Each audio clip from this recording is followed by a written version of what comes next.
Welcome to Allan Reports TV.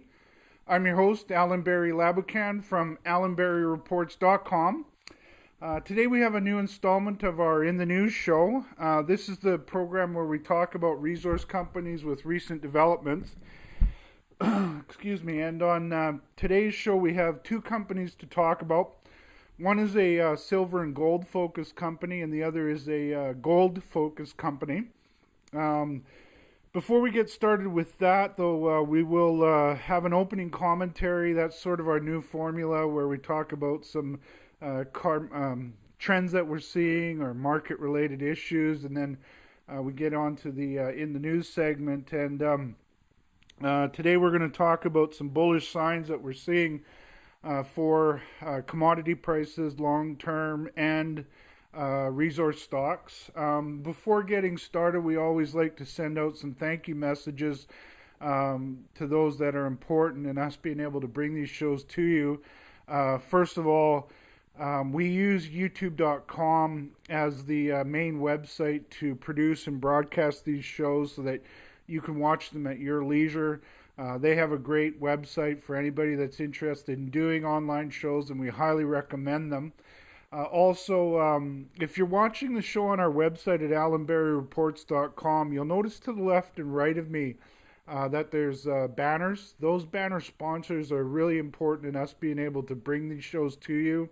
That kind of sponsorship is really critical for independent media like what we're doing, and without them we wouldn't be able to do this, so we really appreciate that. And if you want to do some homework on those companies, if you click on their banner, it's directly linked to their website. And on their websites, you can find plenty of information about the projects that they have, the people that are involved with the companies, and the news that they've had out. It's a really great place for you to start your research on these companies. And as I said, they're directly linked. The banners are directly linked to their websites where you can find plenty of information. And of course, to you, the viewers, you give us an audience to talk to about commodities and resource stocks, and without you, we wouldn't have a reason to do this show. So thank you very much for tuning in.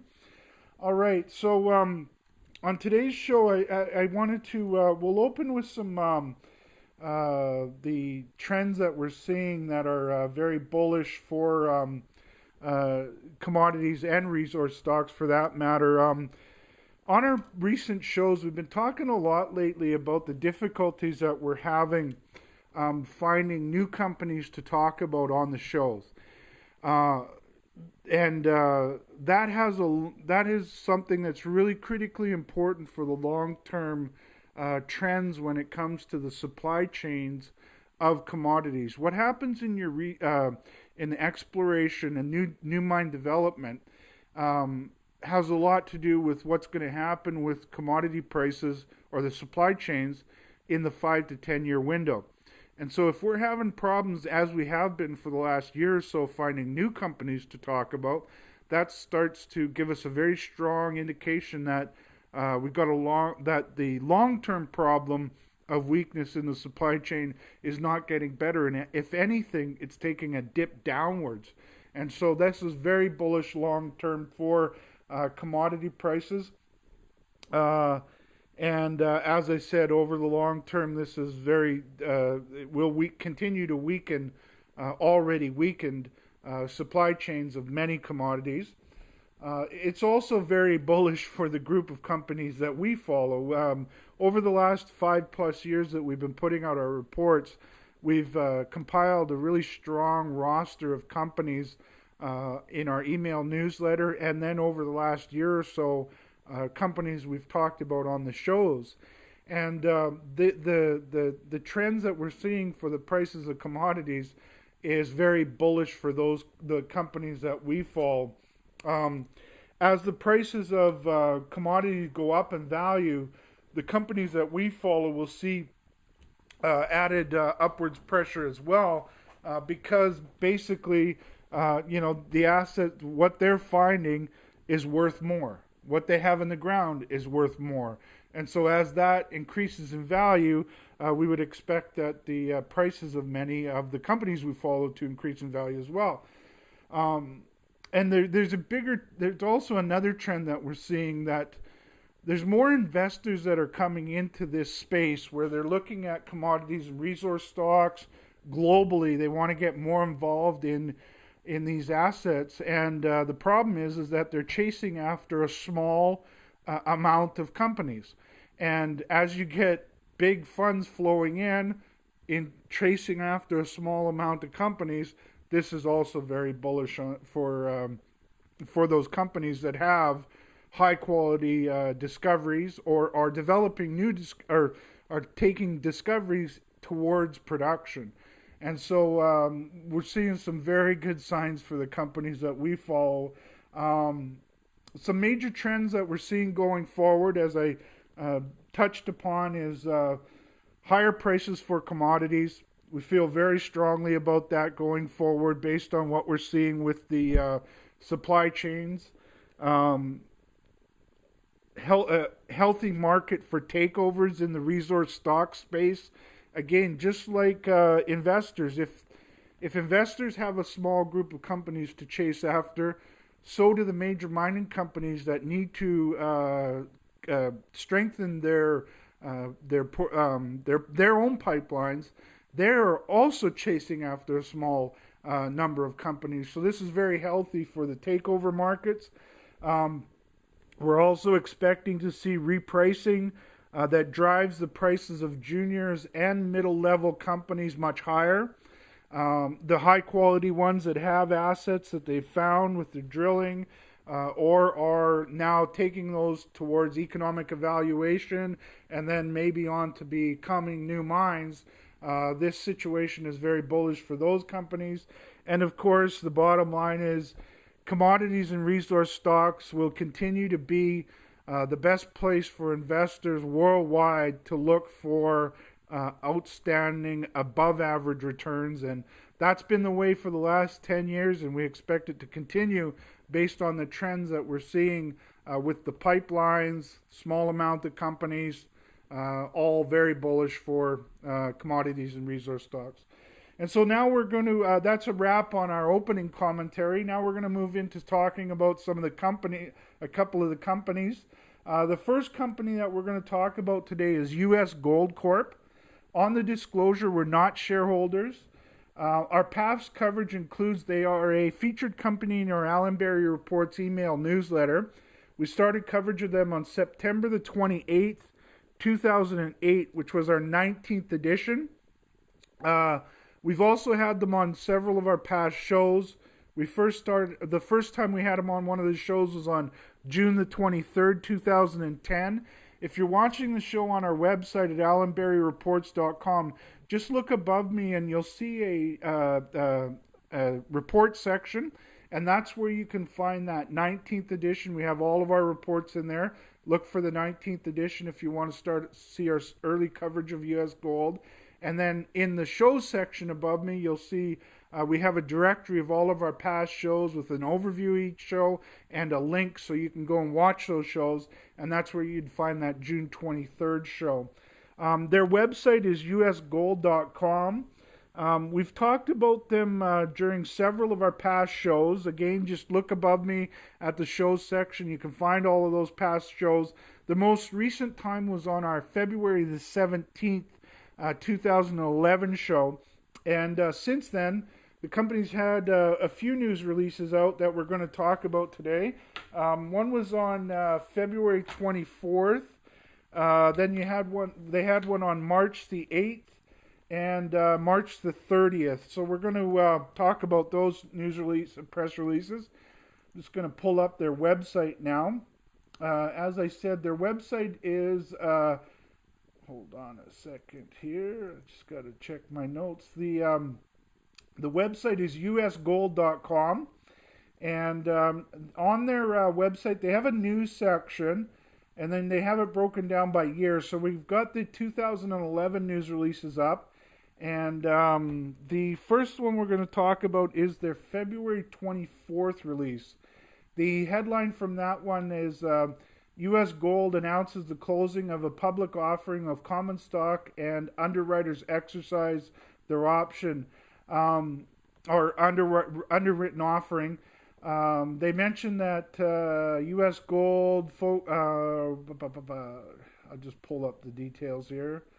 The U.S. gold. The company sold 17 million shares, including warrants, to raise $112 million, and then after commissions and everything, $105 million.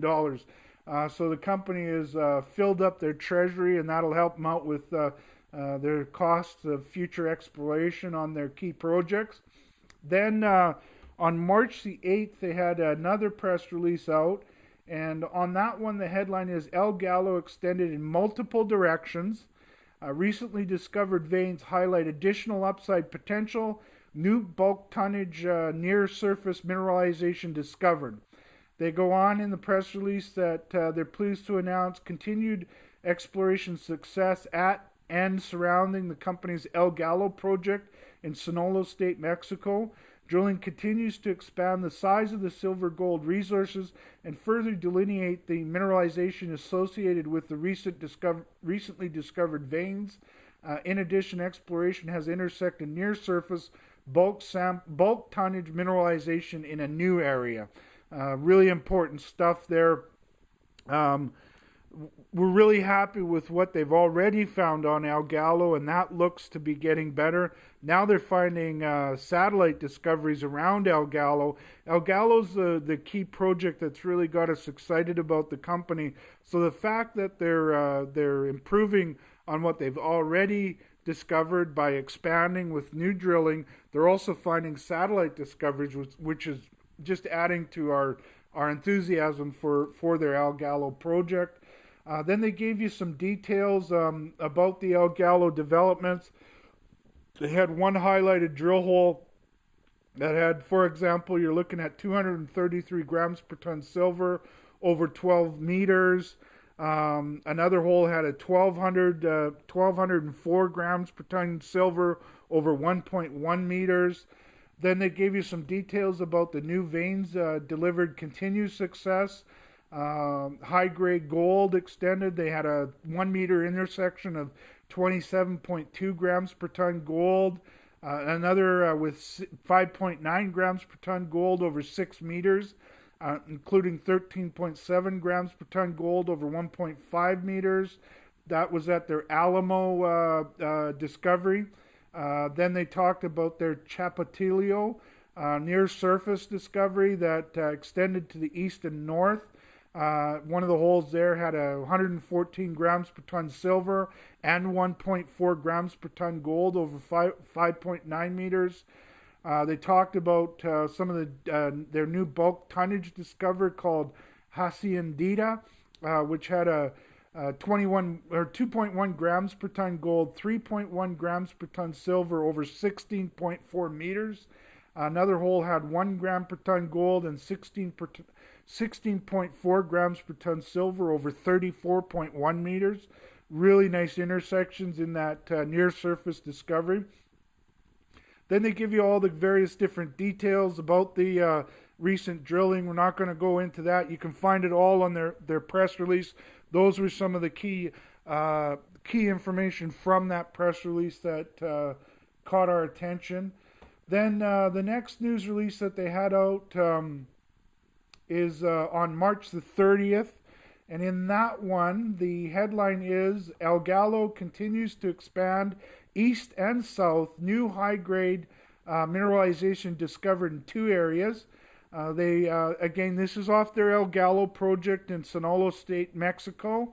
They mentioned that drilling has intersected high-grade gold mineralization 400 meters southwest of the El Gallo resource, so really nice step out. Well, you don't know if it's a step-out hole, which would be quite impressive, or a new discovery, which is also impressive. So either way, it's really good news to see them finding that high-grade mineralization 400 meters from where they're already have a fairly substantial resource at El Gallo. Then they talk about some of the exploration highlights. They got a bunch of new holes to talk about there at their El Gallo and surrounding areas, with very nice grades and intersections of silver. Then they also talk about their Alamo discovery, which is getting some very promising grades of gold. For example, one hole had a 18.2 grams per ton gold over 2 meters and 20.3 grams per ton gold over 0.8 meters. There's a quote from Rob McEwen, who's the chairman and CEO of U.S. Gold, and he stated, and I quote, "With a $30 million exploration program over the next 2 years, a large land package, and multiple discoveries at and around El Gallo, the potential to expand the resource looks excellent. We are pushing aggressively to grow the size of the project as we move it through feasibility and towards production," end quote. And so, really good information in all those press releases. Again, you can find them on the company's website. We talked about some of the key stuff from those few press releases that really stood out to us. And again, just look for those on the company's website. Some of the reasons that we like the company is that U.S. Gold, run by Rob McEwen. Rob McEwen has had a long career of being a mining company maker. He's got a great reputation in the industry, and we really like that he's leading the team. Most importantly, what they're finding with their drilling is what always catches our attention and keeps us focused on the company. We're really bullish on silver and gold, but one of the things that's difficult for us is finding silver companies with high quality projects, and El Gallo definitely fits that bill. It's in Mexico, which is another key thing that we look for. We like to find projects in mining friendly jurisdictions that have had a long history of mining, and that's Mexico's in that category. And so they're really hitting on all the cylinders. They've got good team, good results with their drilling. They're moving those forward. It's in a good area. The company's very well funded. We expect to see a very strong flow of news out of the company as we go forward. And so that is a wrap on our chat regarding U.S. Gold today. The second company that we're going to talk about is Lakeshore Gold Corp. On the disclosure, we're not shareholders of the company. Our past coverage includes they are a featured company in the Allan Berry Reports email newsletter. We started coverage of them on June the 15th, 2009, which was our 24th edition. Again, if you're watching the show on our website at allanberryreports.com, just look above me and you'll see a report section. In the report section, you can find all of our past reports, including that 24th edition, and you can either read it online or print it off in a Word or download it in a Word file so you can read it at your own leisure. And then we started, we've had them on several of our past shows. The first time we had them on was on August the 5th, 2010. Again, look above me at the shows section. In there you'll find all of our past shows with an overview and a link to go watch the shows, and that's where you'll find that August 5th show. Their website is lsgold.com. This is another, as I said, this is another company we've talked about on several of our past shows. The most recent time was on the February 10th, 2011 show. And since then, they've had a few press releases out that we're going to talk about today. The first one, I'm just going to close down some stuff here on my website. So now we're on the website at lsgold.com. And on there, they have a press release section. In the press release section, we're looking for the 2011 press releases. And I'm just pulling that up right now. And as usual, they never want to work when you need them to work. Computers are funny that way. We're looking first for the February 24th press release. And in that one, the headline is, Lakeshore intersects wide, high-grade mineralization at Timmins Mine, confirms and expands ultramafic and main zones.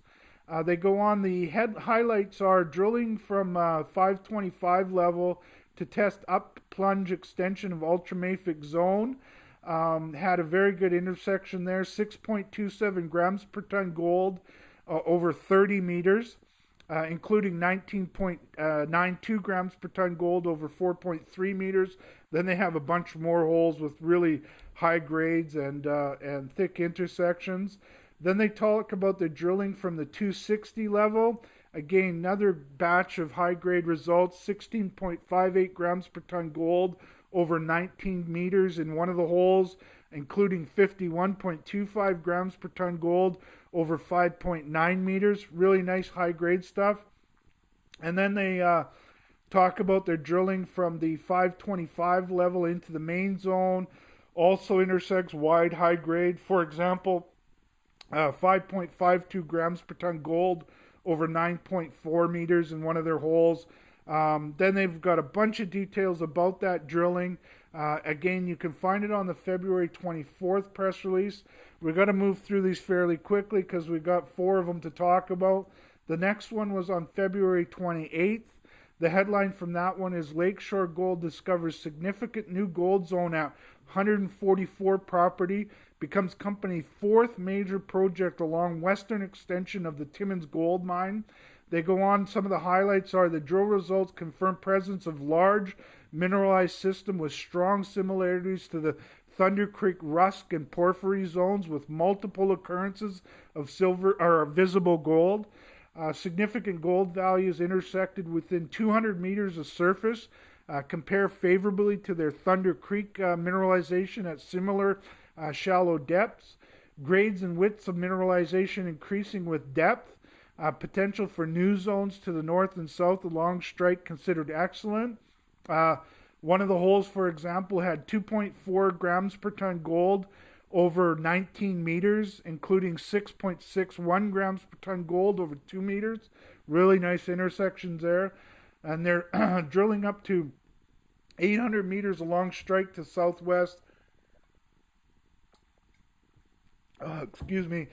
Intersects additional alteration, deformation, and gold values and possible faulted offsets of new discovery zone. Represents large area of potential extensions and additional new discoveries. Then they have a bunch of details about the drilling again. Good. There's always a good quote from Tony McCooch, who's the president and CEO of Lakeshore. Don't have enough time to go through it, but he really does a good job of encapsulating what they're working on and what these results mean in a big picture type of outlook. And so you can find that on there in the press release. Then we're going to look at the March 4th press release. In that one, the headline is Lakeshore Gold reports wide intersections with high-grade sections within Porphyry Zone at Thunder Creek. Underground and surface drilling highlight potential to expand mineralized system. They go on that some of the highlights are underground drilling from east edge of Porphyry Zone near the 730 level intersects 75.14 grams per ton gold over 18.6 meters, including 284 grams per ton gold over 4.6 meters. Really quite exciting results. Thunder Creek is actually the project that first got us interested in Lakeshore, and that Thunder Creek discovery, what really caught our attention was the high-grade nature of the gold in their drilling, and they keep on delivering with that, so we're really excited to see that Thunder Creek advancing. They also mentioned that surface drilling in the untested area near west edge of deposit intersects 5.92 grams per ton gold over 9.9 meters, 4.67 grams per ton gold over 6 meters, 6.4 meters, potential to extend mineralization to west and towards surface of new intersections considered excellent, hanging wall drifts being developed to support deep drilling planned for later in 2011. And so that's on the March 4th press release. And then just recently on the March the 9th, the headline is Lakeshore Gold achieves major milestone in 2010, on track to nearly triple production and significantly grow resources in 2011. They talk about their progress in 2011 leads to commercial production effective January 1st, 2011. So that was earlier this year. Company in a position to triple production in 2011 to 125,000 ounces of gold. Target production rates at Timmins Mine achieved in the fourth quarter of 2010. Mill expansion and completed in November. Recoveries exceed 95% target level. 29,000 ounces of gold produced in the fourth quarter of 2011. Company drifts into mineralization at Thunder Creek on the 300 and 750 meter levels. Development processing, really good development there at Thunder Creek. They talked about the doubling of their resource at their Bell Creek mine. Excellent exploration drilling at their Timmins mine, their Thunder Creek discovery, Gold River Trend, 144, Bell Creek, and Wetmore. All of these are very exciting zones that they're drilling into. And then they've got plenty of a plethora of information there about their upcoming work and plans for and what they've recently completed. And you can again find that on the company's website in their press releases. And so that's all the key information that we wanted to talk about from those press releases. Some of the reasons that we like Lakeshore is they're focused in Ontario. That is a very mining-friendly jurisdiction. Their projects are in areas where there had been lots of past work, which is always a good place to look for new discoveries where old discoveries were. The drill results that they're getting are quite outstanding. One of the key projects, Thunder Creek, is really coming through quite nicely, as are several of their other projects. They've got plenty of funds, and so they're going to be doing lots of work, advancing their production. They're a new gold-producing company, which is really exciting, watching a company go from exploration success to now producing gold. They're upping their production numbers in 2011. Plenty of funds to do lots of work, and we expect to see a really good flow of news out of this company as we go forward. We've talked about them a lot on past shows. We expect to continue to talk about them a lot in future shows. And so that's a wrap on our In the News section. Before closing, we'd like to stress that this show and our reports are for information purposes only. We aren't making buying or selling recommendations. It's important for you to do your own research and speak with your financial advisors before making any investment decisions. We're always trying to grow our audience, and any efforts you make to let your friends that follow the markets know about our website, our reports, our shows would be greatly appreciated. We also greatly appreciate you taking the time to watch these shows. We know that everybody is very busy these days, and we strive to produce a show that saves you time and most importantly brings you helpful, high-quality information. Next show will be early next week. We're going to be doing another of our In the News shows. If you want to find out about any of our work, the best thing to do is to be on our email list. If you look above me, you'll see a subscribe. Just fill out the information. There's no charge to be on our email list, and we keep people well informed whenever we have these shows, reports, public speaking engagements. It's a really great way for you to keep track of all the work that we're doing. And so we hope you can join us for our next show. You can find all of our work on our website at allanberryreports.com. We'll see you soon, and have a great day.